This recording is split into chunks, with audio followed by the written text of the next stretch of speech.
This is the 2021 Nissan Navara in ST-X 4x4 trim. Today I'm going to be telling you everything you need to know about it, both inside, outside, on-road, and off-road. And I'm going to be finding out if this has the chops to take on the top 3 selling dual cab utes in Australia. My name's Cameron, this is Product Review Cars. Let's get into it. And before we continue on with the video, make sure you are subscribed to see more reviews just like this one. Leave a like and of course, leave a comment because I always reply to them and I love hearing your thoughts. Now, on with the video. This is the ST-X trim of the Nissan Navara. It starts from $55,790. There's one model above this, which is the Pro 4X, and that's a bit like the Ford Ranger Raptor equivalent at the top of the range. This one sits just below that one. And it's here on the outside of the new Navara where the biggest changes have happened. And that's because this front fascia has taken a lot of design cues from its bigger American brother, the Nissan Titan. And you can see that here with this horseshoe grille with the Nissan Navara badge stamped on the front, big Nissan logo. You've got distinct LED daytime running lights with these LED headlamps inside. Looks a bit like spider eyes with how many lamps are inside, and you've also got LED fog lamps. Additionally, the bonnet comes up a lot higher than other dual cab utes. Where other dual cab utes will sort of have a drooping bonnet line, this has gone for the Nissan Titan look with a squared off design. And you can see here I'm 5'11" and it's coming well above my waist. So that is something different and very distinct for this segment. Moving around to the side, you can see here these alloy wheels, which are 18 inches and distinct for the ST-X trim, and I think do a really good job of matching all the bright work and design language of this new truck.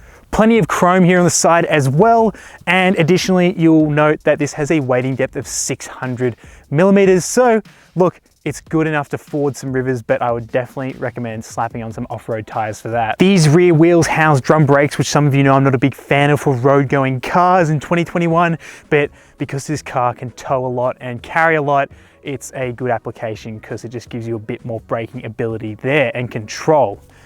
The rear suspension is multi-link suspension instead of leaf springs, which I love. Still stiff, but a lot more forgiving than leaf springs. And of course, the addition of shock absorbers just make this a lot more approachable as a daily driver. Some features around the back, we can see a tow ball and a place to pin up a braked trailer, which is good and all included with the ST-X trim. And just a nice subtle Navara badge stamped into the back. A lot prettier, a lot cleaner than some other utes out there. You've got a rear window, which is automatic in its operation and quite good if you have the family dog in the back, or if you're tailgating, you can reach in there to keep your food out of the back. Now, how about the running costs and ownership experience of the Navara? Well, this comes with a 5-year unlimited kilometer warranty, and it also has cap price servicing, so gives you good peace of mind when you're buying this brand new. As for the fuel cost, this has an 80-litre fuel tank, and with current diesel prices, it will cost you just a bit over $100 to fill from empty. This is the bed of the Nissan Navara. Tailgate, really easy to open, a lot better than the D-MAXs. This bed measures 1,509 millimeters in length, 519 millimeters in height, and 1,560 millimeters in its width. So it's a usable space. It's got a carrying capacity of 1,024 kilos, so it surpasses the 1-ton requirement, and yes, beating out the D-MAX in the equivalent spec and price range. And of course, it's very good for carrying a bunch of hay in the back. The Navara can also tow 3.5 ton braked, so it means it can tow one of me in the back. So after being out in the country, it's time to have a close look at the interior of the new Navara. The interior of the new Navara is quite nice, and I really love spending a lot of time in here, nearly 1,000 kilometers too. It is very car-like, which is great for the likes of people like me who appreciate just a bit more luxury and a bit more logic to your ute and make it feel a bit more modern rather than feeling too utilitarian. Now, that car interior vibe that I'm getting in here is a good thing, but it's also a bad thing for a car like this. The good things is that you've got a nice 8-inch touchscreen, nice and central with hard buttons on each side. You've got dual zone climate controls, and you've also got plenty of places to connect your devices. You've got 1, 2, 3 USB connections. One's even a USB-C socket, which is cool and feels a bit more like you're in 2021. You've got two 12-volt sockets, and it just feels like you're connected and you're living in 2021 with a ute like this. Now, you've also got a 7-inch display in front of you between two analog gauges, really easy to read, and I really love this instrument cluster, nice and easy to cycle through, plenty of information. There's also an advantage of having nice large buttons for the four-wheel drive controls, for hill descent control, the rear diff locker, turning off parking sensors, and even engaging your all-wheel drive system. The steering wheel is really nice to touch and engage with, buttons are easy to read. My only gripe is I can see where radar cruise would be. Even the top of the range Navaras do not get radar cruise control, even though there is a radar fitted up front for the safety system. So that's my only sad little part for the steering wheels, that you don't have all the buttons there. You've got keyless entry and start, really practical, nice to use, don't have to take the key out of your pocket, and you've also got automatic wipers and automatic headlights, all LEDs of course, so nice and bright, and the wipers are pretty responsive in the rain. So the interior is really nice, it's a really nice place to be, additionally with these leather seats, which are an option, but I love Nissan's leather seats with the bolstering that they offer, and also these little nodules on the leather which sort of give you a bit more of a comfortable experience for longer trips. Spending nearly 1,000 kilometers in this, I've also appreciated the lower back bolstering, which is really good just so you don't get a bad back after driving for many kilometers and hours in long weekend bumper to bumper traffic. Now, the downsides of this interior is really just the practicality element. The build quality in here is nice and solid. Everything feels great. There's no squeaks, no rattles. It's really well built in here. The only downside is that if you want to store items that just don't want to be thrown around the cabin, up front, it's a little limited. The back seats actually offer a fair amount of room for someone who's 5'11" like me. If I sit here behind my normal driving position, I've got okay amounts of knee room, I've got plenty of feet room underneath the seat, and then my head's got enough distance between the roof, so even if we hit a bump, I'm not gonna hit my head there.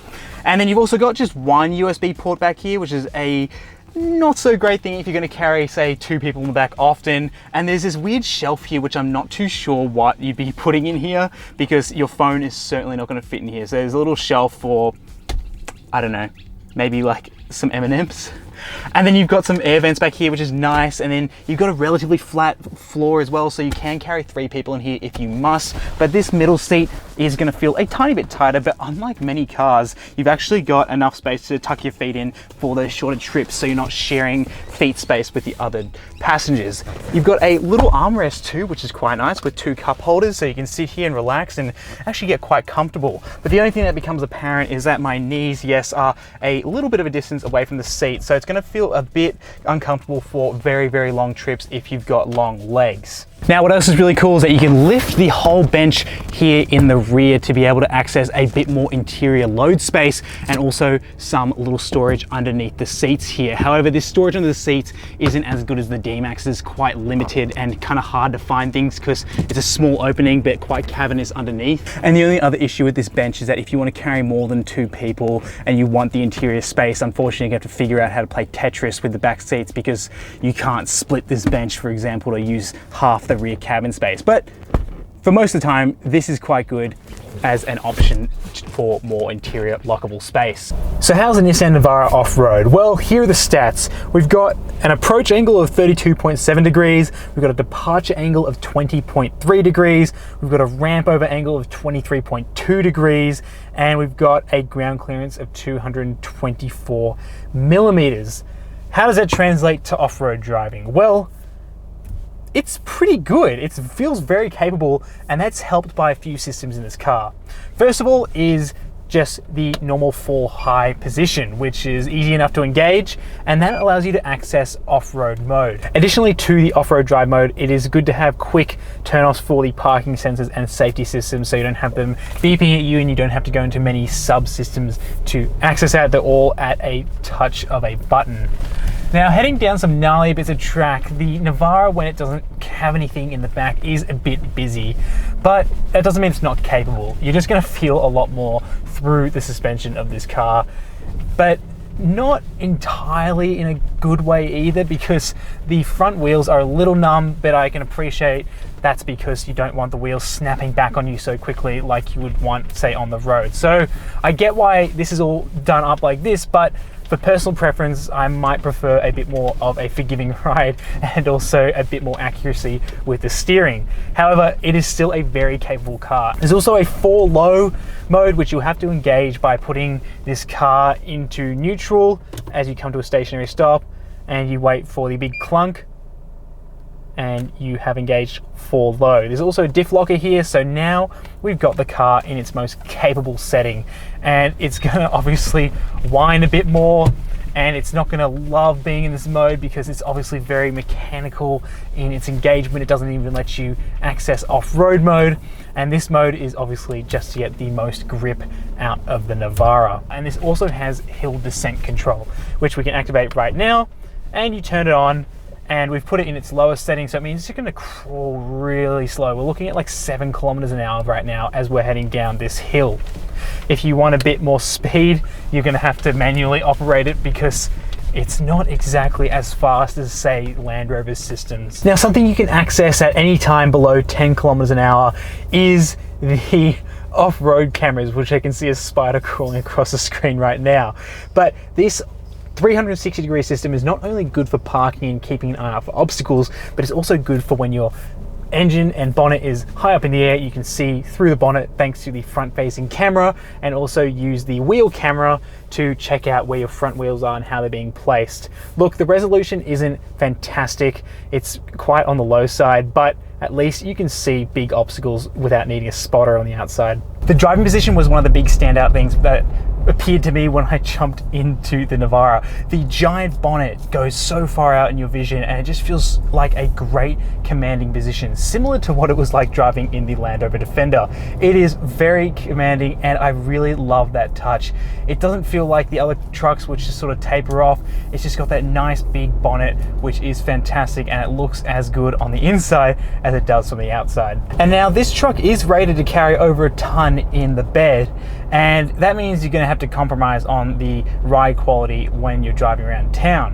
What Nissan have done to try and combat that is using a 5-link rear suspension. It's a multi-link system with some shock absorbers rather than leaf springs, which is far more comfortable, albeit it is still a little stiff. It is far more comfortable than empty leaf springs when they don't have anything in the back. So I have to say it is a pretty good alternative to having leaf springs in the back, and I much appreciate a bit more advanced engineering in my dual cab ute than these simple leaf springs. And the braking performance is still pretty good. It's got drums in the rear, so I'm not still a big fan of drums, but having them in here is just fine because you're gonna have to use them when you're towing up the 3.5 ton on the rear. And this just feels like a capable car. So coming up to a stop is no problem, and you've also got a ton of safety systems in here which will help you do that as well. Now, the main issue I have with the safety systems is that they're not as comprehensive as they are in the Isuzu. There is a fair amount in here, like a 360-degree camera, there is rear cross traffic alert, there are parking sensors, and there are blind spot monitoring, and there's also blind spot monitoring alerts, and also lane keep alerts. However, there's just no active lane keep assist, so the car won't steer for you in a lane, and there's no radar cruise control, which are just some small downsides when you're cross-shopping with some other utes with some more comprehensive safety systems. And then there was the issue of the autonomous emergency braking system. The issue is in the Navara is that it activates on my daily commute to the office, which is just not acceptable. It's really just jarring when you've got the system that brakes and lights up the dash to be like, hey, brake, and there's nothing happening in front of you. So I've yet to try and understand what's triggering this system so aggressively. I'm not sure if it's like oncoming lights from the other side of the road, but that doesn't seem to be the case when you're driving on single lane roads. Just on some bits of highway, it just gets a bit spooked and then starts to slam on the brakes. So it just makes it a little bit more unsettling, and then it just makes that daily commute just a little bit more uncomfortable. Now, it's not the end of the world because it just touches the brakes and then you keep going again, so you're not going to cause a rear ender, but it's just something that needs to be sorted out from Nissan because it's just really something that would make me quite annoyed if this was something that I had to deal with every day for the lifetime of owning this vehicle. Now, should you buy a 2021 Nissan Navara? Well, I say yes if you're looking for one of the coolest utes in the segment, in my opinion. Really, it's the design. The design is a standout. It turns heads, and that's because it takes a lot of design inspiration from its bigger brother, the Nissan Titan from the States. Everything from the driving position to the elongated bonnet, which is a lot more flat and it doesn't go down as aggressively as other dual cab utes, to the light design, to the interior fit out, and obviously the towing capacity and load capacity in here is quite competitive as well. This represents one of the best value dual cab utes, which also offers to be a lifestyle ute as well. I really was impressed with its off-road capability. I love the power plant in here, how quiet it was compared to the D-MAX. I love that 7-speed automatic. It is a very competent car. I think for the looks alone, it is one of the better utes. However, for its performance, it is also definitely deserving in heading up towards the top 3 best-selling utes in Australia. So I think if you've been eyeing the likes of a Ford F-150 or a Dodge Ram, but obviously can't fathom being able to park that anywhere near where you live or where you work, I'd highly suggest checking out a Nissan Navara, because it's definitely taken a lot more cues from the American market now, and it is just that little bit more exciting of a ute than its competitors. I really like this ute, and I think you will too if you take one for a test drive. Now, thank you so much for watching. My name's Cameron. Leave a like if you like this review, but please subscribe if you loved it. Leave a comment to let me know what sort of car you'd be considering picking up instead of a Nissan Navara, or if you actually would pick up one of these, and I'll see you in the next video.